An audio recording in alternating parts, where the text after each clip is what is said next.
నమస్కారం. స్థల పురాణం కార్యక్రమానికి స్వాగతం. సంస్కార సంస్కృతుల నిలయంగా భాసిల్లుతున్న పుణ్యక్షేత్రాల పావని భరతావని, సమస్త శాస్త్ర విజ్ఞాన భాండాగారం, కీర్తి ప్రతిష్టలు పొందిన ఈ పుణ్యభూమిలో అడుగడుగున పవిత్ర దేవళం కనిపిస్తుంది. శ్రీహరి సర్వోత్తమ దైవమని సకల శాస్త్రాలు తెలియజేస్తున్నాయి. సాక్షాత్ శ్రీమన్నారాయణుని ప్రతిరూపంగా భక్తులకు దర్శనమిచ్చే భక్తజన వరదుడు వరదరాజస్వామి. దేశంలో ఎన్నో వరదరాజస్వామి ఆలయాలు నెలకొని ఉన్నాయి. పశ్చిమ గోదావరి జిల్లా ఉండి నియోజకవర్గం ఆకువీడు మండలం దుంపగడపలో అతి ప్రాచీన వరదరాజస్వామి ఆలయం నెలకొని ఉంది. ఈ దేవాలయానికి దాదాపు 1000 ఏళ్ల చరిత్ర ఉంది. భారతదేశ పురాతన ఆలయాల్లో ఒకటిగా ఈ దేవాలయం పేరు పొందింది. కంచిలోని వరదరాజస్వామి ఆలయానికి 1100 సంవత్సరాల చరిత్ర ఉండగా ఈ ఆలయానికి 1000 ఏళ్ల చరిత్రతో 2వ స్థానంలో ఉంది. అతి ప్రాచీన దుంపగడప వరదరాజస్వామి ఆలయ వైభవాన్ని ఈ వారం స్థల పురాణంలో చూద్దాం రండి.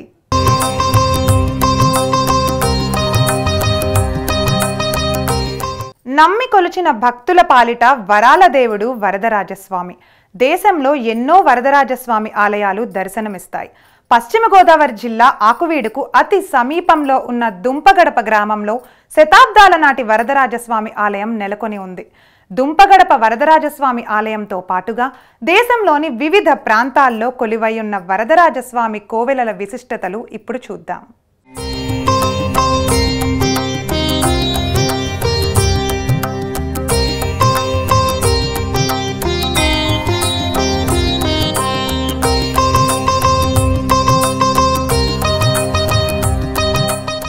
సప్త మోక్షపురాల్లో 6 పుణ్య మోక్షపురాలు ఉత్తర భారతదేశంలో ఉన్నాయి. అవి అయోధ్య, మధుర, మాయ, కాశీ, అవంతిపురి, ద్వారావతి. అయితే దక్షిణాది ప్రాంతంలో ఒకే ఒక్క మోక్షపురం ఉంది. అదే కంచి. కాంచీపురానికి ఆగ్నేయంగా ఉన్న విష్ణు కంచి 108 వైష్ణవ దివ్య పుణ్యక్షేత్రాల్లో ఒకటిగా బాసిల్లుతోంది. పుణ్యకోటి, విష్ణుకోటిగా విరాజిల్లుతున్న విష్ణు కంచిలో విశిష్ట వరదరాజస్వామి ఆలయం ఉంది. ఈ పురాతన దేవళంలో 4 దశాబ్దాలకు ఒక్కమారే ఇక్కడ స్వామివారి దర్శన భాగ్యం ఉంటుంది. 48 రోజుల పాటు భక్తులను కరుణించే స్వామివారు మిగిలిన కాలమంతా ఆలయ పుష్కరిణి కోనేటిలోనే ఉంటారు.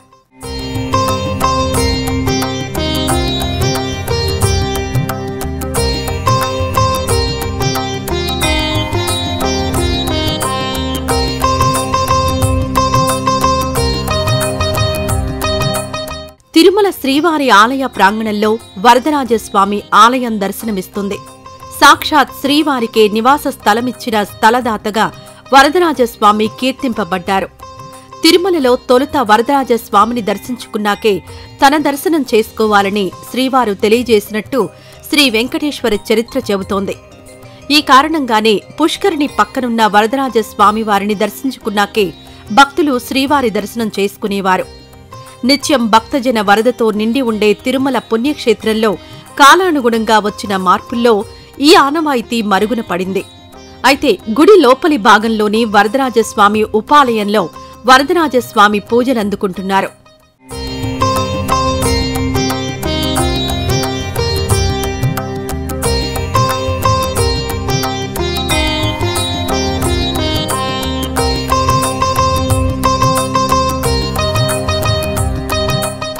శ్రీకాళహస్తిలో శ్రీకాళహస్తీశ్వర ఆలయంతో పాటు వరదరాజస్వామి వారి గుడి ఉంది. కాణిపాక వరసిద్ధి వినాయక ఆలయానికి అనుబంధ ఆలయంగా వరదరాజస్వామి ఆలయం ఉంది. ఈ ఆలయాల్లోనూ స్వామివారు భక్తుల పూజలందుకుంటున్నారు. పంచభూత శివక్షేత్రాల్లో ఆకాశ క్షేత్రంగా పేరొందిన చిదంబరంలో నటరాజస్వామి విగ్రహానికి అభిముఖంగా నిలబడి ఎడమవైపునకు తల తిప్పితే వరదరాజస్వామి దర్శనమిస్తాడు. ఇక్కడ ఒకే చోట నిలబడి భక్తులు శివకేశవులను దర్శించుకుంటారు.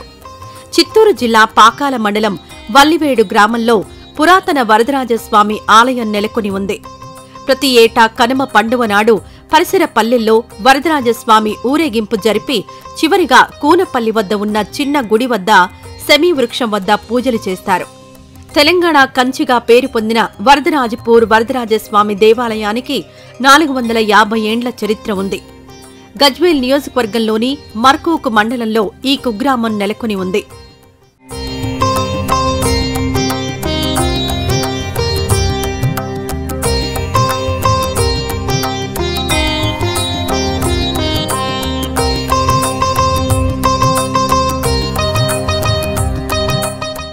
ఎన్నెన్నో విశిష్టతలు గల వరదరాజస్వామి దేవాలయాలు భారత భూభాగంలో ఎన్నెన్నో ఉన్నాయి. ఇక పశ్చిమ గోదావరి జిల్లా ఉండి నియోజకవర్గం ఆకువీడు మండలంలో ఉన్న అతి ప్రాచీన వరదరాజస్వామి ఆలయానికి శతాబ్దాల చరిత్ర ఉంది. దుంపగడపలోని ఈ పురాతన వరదరాజస్వామి దేవాలయం దాదాపు 1000 ఏళ్ల క్రితం నిర్మించినట్టు ఆలయ చరిత్ర చెబుతోంది.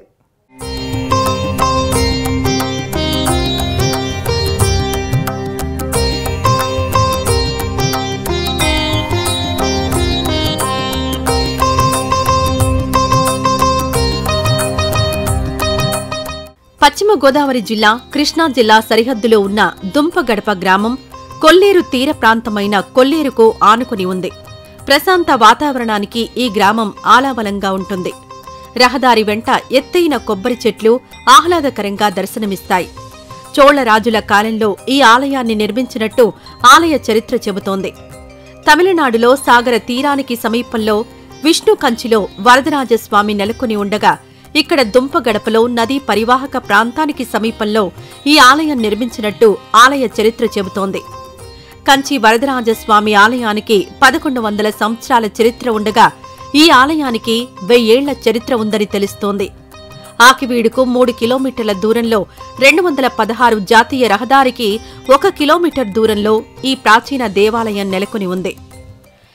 జిల్లా ఆకివీడు మండలం బేవరం దగ్గర సమీపంలో ఉన్న 18 కిలోమీటర్ల సమీపంలో ఉన్న దుంపగడప గ్రామంలో ఏం చేసి ఉన్న శ్రీ వరదరాజ స్వామివారి అభయ స్వామిగా గుర్తింపు ఉంది.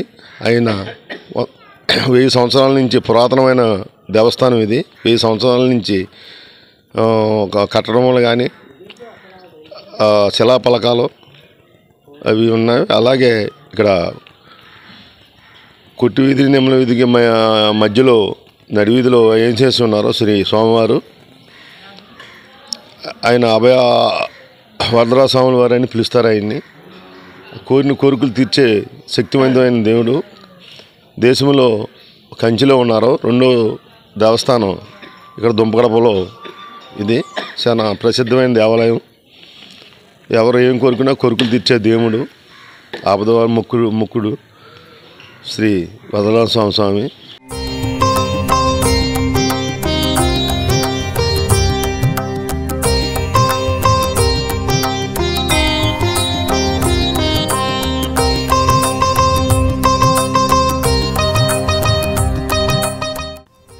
దేశంలోనే రెండో అతిపెద్ద ఆలయంగా దుంపగడప శ్రీ వరదరాజస్వామి ఆలయం పేరు సంతరించుకుంది. ఇక్కడ స్వామివారు అభయ హస్తముద్రిత అలంకారంలో దర్శనమిస్తారు. భక్తులకు వరాలను అందించే వరదరాజస్వామిగా ఇక్కడ స్వామివారు పేరు పొందారు. స్వామికి కుడి ఎడమ శ్రీదేవి భూదేవి అమ్మవార్లు కొలువయున్నారు. దుంపగడప అగ్రహారం పేరున్న ఈ గ్రామం పూర్వపు నామధేయం దుంపకుడుప. కాలక్రమేణా ఈ పేరు దుంపగడపగా నామతరం చెందింది. దుంపగడపలో ఉన్నటువంటి వరదరాజస్వామి ఆలయానికి మొదటిసారిగా వచ్చాము. కానీ ఇక్కడ కార్యక్రమాలు అవి చూసి చాలా ఆనందంగా ఉంది. ఇక నుంచి ప్రతి శనివారం కూడా వద్దామని మేము నిర్ణయించుకున్నాం. రామానుజాచార్యుల వారి ద్వారా ఈ గుడి నిర్మితం అయిందని, ఇక్కడ శాసనాలు అవి కూడా ఉన్నాయని వీళ్ళందరూ కూడా చెప్తున్నారు. చాలా ఆనందంగా ఉంది ఈ రోజు ఈ గుడికి వచ్చి. పురాతనమైనటువంటి వైశిష్టమైనటువంటి ఈ మందిరానికి రావటం మాకు ఈరోజు చాలా సంతోషంగా ఉంది.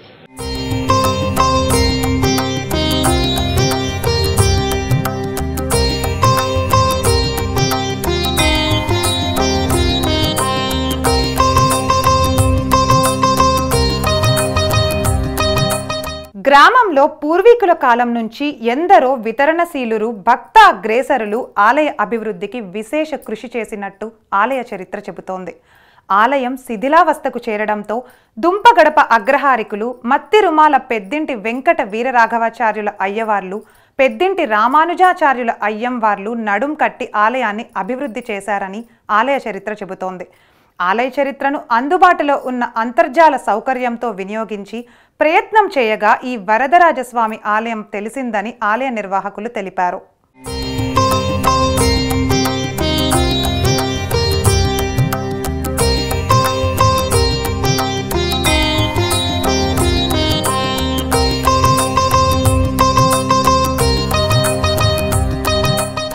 దీర్ఘకాల చరిత్ర ఉన్న దుంపగడప వరదరాజస్వామి ఆలయ అభివృద్ధి శతాబ్దాల నుంచి జరుగుతోందని ఆలయ చరిత్ర చెబుతోంది. ఏపీలోని ఆలయాల చరిత్రను క్రోడీకరించడానికి అప్పటి royal Asiatic society of great Britain, Ireland Asiatic society of Bengal సభ్యులు రాబర్ట్ స్వేల్ ద్వారా ఎంతో కృషి చేసినట్టు చరిత్ర వెల్లడిస్తోంది. అప్పటి ఉమ్మడి మద్రాస్ రాష్ట్ర గవర్నర్ ఆదేశాల మేరకు రాబర్ట్ స్వేల్ ఈ విశిష్ట కార్యక్రమం చేపట్టినట్టు ఆలయ చరిత్ర చెబుతోంది. ఈరోజు ప్రతి హిందూ కూడాను ఉదయాన్నే విష్ణు ఆలయాల అన్నింటిలోనూ కూడా ఈ భారతదేశంలో ఉన్న అన్ని ఆలయాలను కూడా ఉత్తర ద్వార దర్శనం చేసుకుని తరింతూ ఉంటుంటారు. ఇక మా దుంపగడప వరదరాజ స్వామి గుడి విషయంలోకి వస్తున్నైతే ఇది 1175 సంవత్సరంలో గుడిని ఏర్పాటు చేశారు. అప్పటి నుంచి కూడా ఇది అలా సన్నగా దినదినాభివృద్ధి చెందుతూ ప్రజల్లో స్వామి మీద అసంచల విశ్వాసం చూపెడుతూ దుంపగడపని ఉన్నతమైన స్థానానికి తీసుకుని వెళ్ళేటట్టుగా భగవంతుడు ఏర్పాటు చేశాడు. ఈ గుడి కూడాను చాలా పవిత్రమైనది. తర్వాత ఇది భారతదేశంలో కూడాను ఫస్ట్ కంచిలో ఉండేది. ఇది తర్వాత ఏమో మా దుంపగడపలోనే వెలిసింది 1175లోను. తర్వాత పలమనేరు ఇలాగే తర్వాత ఇంకా చాలా చోట్ల వచ్చి ఉన్నాయనుకోండి, అది వేరే విషయం. కాబట్టి అందరు భక్తులు కూడాను ఈ రోజైనా కాదు, ఈ సంవత్సర కాలంలో ఎప్పుడూ కూడాను వచ్చి ఒక్కసారి ఈ వరదరాజ స్వామిని దర్శించి తరించవలసిందిగా కోరి ప్రార్థిస్తాను.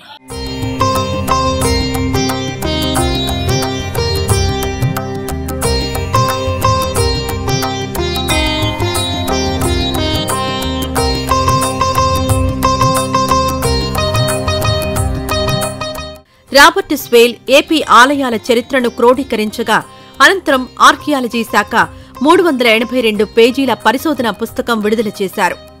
ఈ గ్రంథంలోని 38, 39 పేజీలలో దుంపగడప అగ్రహార చరిత్ర లిఖించబడింది. 400 సంవత్సరాలకు పూర్వమే దుంపగడప గ్రామంలో వరదరాజస్వామి ఆలయం ఉన్నదని ఆలయ చరిత్ర చెబుతోంది. ప్రాచీన తెలుగు, పాలీ భాషల్లో లిఖించిన ఆలయ శాసనాల్లో దేవాలయ చరిత్ర కనిపిస్తుంది. శాసన స్తంభం పైభాగంలో తెలుగు అంకెలు 1075 కనిపించడం విశేషం. ప్రాచీన ఇటుకరాళ్లతో కట్టిన పురాతన దేవాలయంలో వరదరాజస్వామి నిలువెత్తు విగ్రహం దర్శనమిస్తుంది.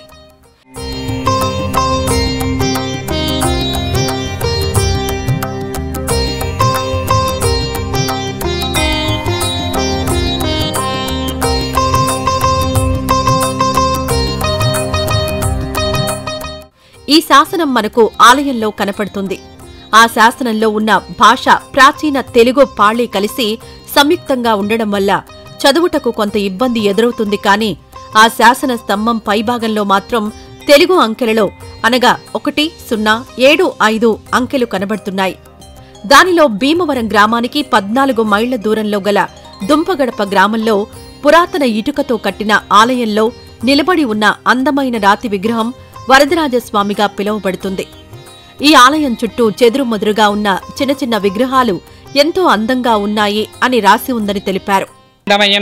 నిర్మల స్ఫటికాకృతం ఆధారం సర్వవిద్యానాం హయగ్రీవోపాస్మహే శ్రీలక్ష్మీ వల్లభారంభాం కనామనిమజ్జమాం అస్మదాచార్య పర్యంతం వందే గురుపరంపరాం దేవరాజదయాపాత్రం త్రైవక్ష్యాదిగుణార్ణవం ఋగ్భాదిమనివర్మాణ్యం వందే శ్రీవికనామునిం. హరిహివాం. భక్త మహాశైలికి విజ్ఞప్తి. మన దుంపగడప గ్రామంలో వేచేసినటువంటి శ్రీదేవి భూదేవి సమేత శ్రీ వరదరాజస్వామి వారి యొక్క ముక్కోడి ఏకాదశి పర్వదినాన స్వామివారు ఉత్తర ద్వారం గుండా దర్శనమిస్తున్నారు. స్వామివారిని దర్శనం చేసుకోండి. స్వామివారి యొక్క తీర్థ ప్రసాదాలు స్వీకరించి తరించవలసిందిగా కోరుతున్నాం. అలాగే ఈ స్వామివారి యొక్క చరిత్ర ఉన్నది. ఈ భారతదేశంలోనే కాకుండా ఆంధ్రప్రదేశ్లో మన దుంపగడప గ్రామంలో మన అభయ వరదరాజ స్వామిగా ఈయన కొలువై ఉన్నారు.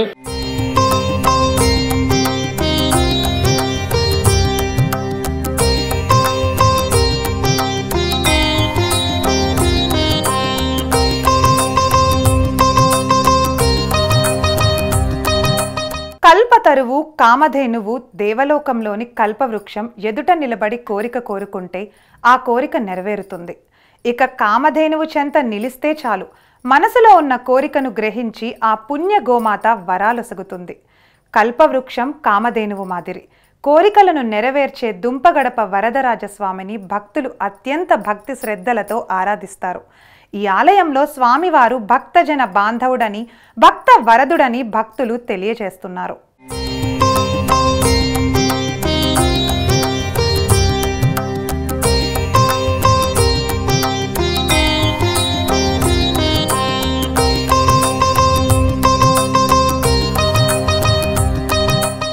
పురాణ ప్రాశస్త్యం పొందిన ప్రాచీన వరదరాజస్వామి ఆలయంలో ప్రతి పర్వదినానికి ప్రత్యేక ఆధ్యాత్మిక, సాంస్కృతిక కార్యక్రమాలు పెద్ద ఎత్తున నిర్వహిస్తారు. భక్తి శ్రద్ధలతో భక్తజన వరదుడైన వరదరాజస్వామిని పూజిస్తే సమస్త సౌఖ్యాలు సిద్ధిస్తాయని, ఇహపర సౌఖ్యాలు కలుగుతాయని భక్తులు విశ్వసిస్తారు. దేవస్థానానికి నిధులు కేటాయించి కళ్యాణ మండప నిర్మాణాన్ని పూర్తి చేయాలని గ్రామస్తులు కోరుతున్నారు. ఇక్కడ ఏకశిలలోనే శ్రీదేవి భూదేవి సమేత వరదరాజస్వామి వారిగా కొలువై ఉన్నారు. ఈయన ఇక్కడ ఓ పక్క ఆండాళ్ అమ్మవారు, ఓ పక్క పెరిందేవి అమ్మవారు, వరదరాజస్వామి ఎదురుగా, అలాగే వరదరాజస్వామి ఎదురుగా గరుడాల వారు ఇక్కడ మృక్కుతూ ఉన్నారు. ఇక్కడ ఈ స్వామివారు 1075 సంవత్సరాలు గల ప్రాముఖ్యత గల దేవాలయము. ఈ దేవాలయానికి ఒక చరిత్ర ఉన్నది. మొదటిది కంచిలో శేషపానప మీద ఉంటారు. మన దుంపగడప గ్రామంలో ఇక్కడ అభయంలో ఉంటారు. ఈయన అభయాలు ఇచ్చే అభయ వరదరాజస్వామిగా పేరు ప్రఖ్యాతులు పొంది ఉన్నారు. ఈయన అభయాలు ఇచ్చే అభయ వరదరాజస్వామిగా ఈయన పేరు ప్రఖ్యాతులు పొంది ఉన్నారు. ఇక్కడ ఈయన ఏ వరం ఇచ్చినా వరాలు ఇచ్చే వరదరాజస్వామిగా కొలువై ఉన్నారు. ఇక్కడ ఈయన వచ్చి నమస్కారం చేసుకుంటే కోరిన కోరికలన్నీ కూడా తీరుస్తాయని, ఇక్కడ కోరిన కోరికలు తీరుస్తాయని చెప్పబడి ఉన్నాయి. ఇక్కడ శ్రీదేవి భూదేవిగా ఈయన వెలసి ఉన్నారు.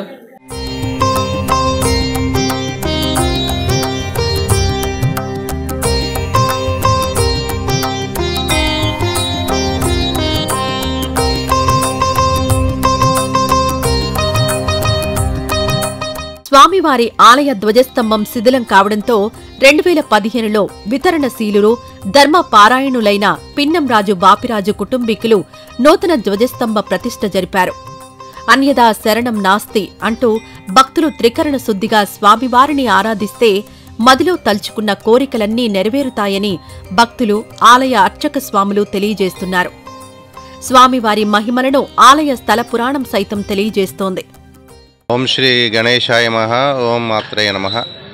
మరి ఈరోజు పశ్చిమ గోదావరి జిల్లా భీమవరానికి దగ్గరలో ఉన్నటువంటి 18 కిలోమీటర్ల దూరంలో ఉన్నటువంటి దుంపగడప గ్రామంలో వేయించేసినటువంటి వరదరాజస్వామి యొక్క దేవాలయం యొక్క ప్రత్యేకతను మీ ముందు ఉంచుతున్నాం.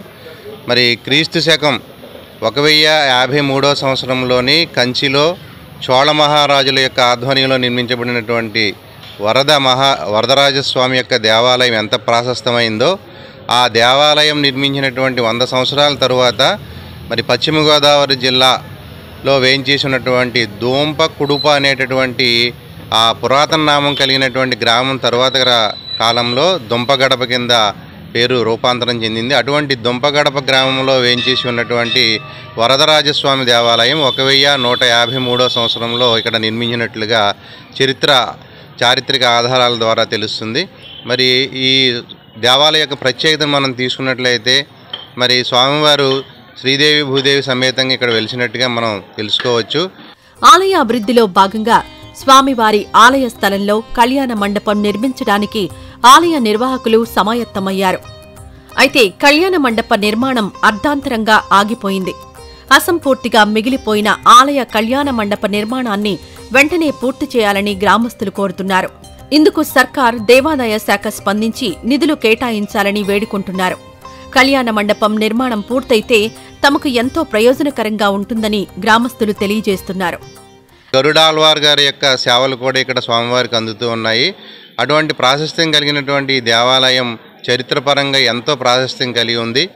మనం ఉదాహరణ తీసుకున్నట్లయితే ఉమ్మడి రాష్ట్రంగా ఉన్నప్పుడు మద్రాసు పరిపాలనలో మరి బ్రిటిష్ దొరగారైనటువంటి ఒక దొరగారి ఆధ్వర్యంలో ఆర్కియాలజీ డిపార్ట్మెంట్ వారు ఇక్కడ పరిశోధన చేస్తే మరి ఇక్కడ 1075 అనేటటువంటి శాలి శకంలో నిర్మించినట్టుగా మనకు తెలుస్తుంది. అదే ఇప్పుడు మనం క్రీస్తు శకం 1153లో నిర్మించినటువంటి శ్రీ వరదరాజస్వామి గుడిగా మనం ఇక్కడ తెలుసుకోవచ్చు.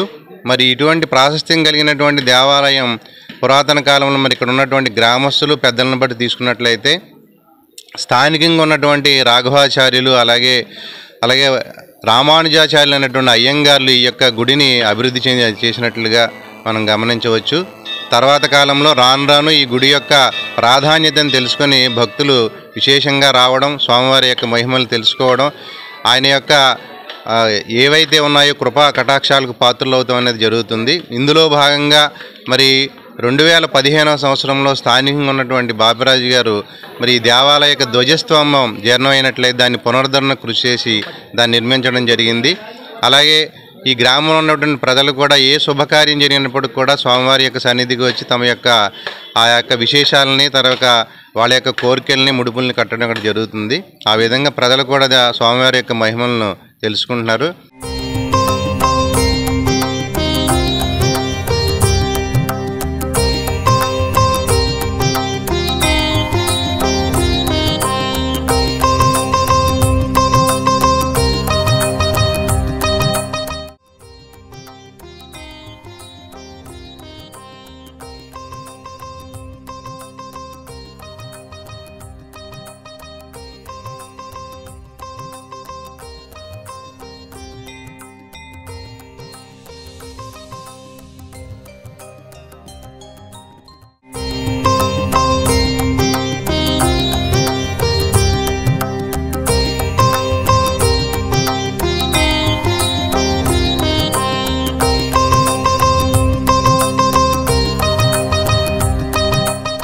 దేశంలోనే రెండో అతి ప్రాచీన వరదరాజస్వామి ఆలయంగా పేరొందిన దుంపగడప వరదరాజస్వామి ఆలయాన్ని అభివృద్ధి పరచడం అత్యావశ్యకమని, ఈ ఆలయాన్ని అన్ని విధాలా అభివృద్ధి చేస్తే అటు భక్తులకు ఆధ్యాత్మికంగా, ఇటు సందర్శకులకు పర్యాటకంగా ఎంతో ప్రయోజనకరంగా ఉంటుందని గ్రామస్తులు తెలియజేస్తున్నారు.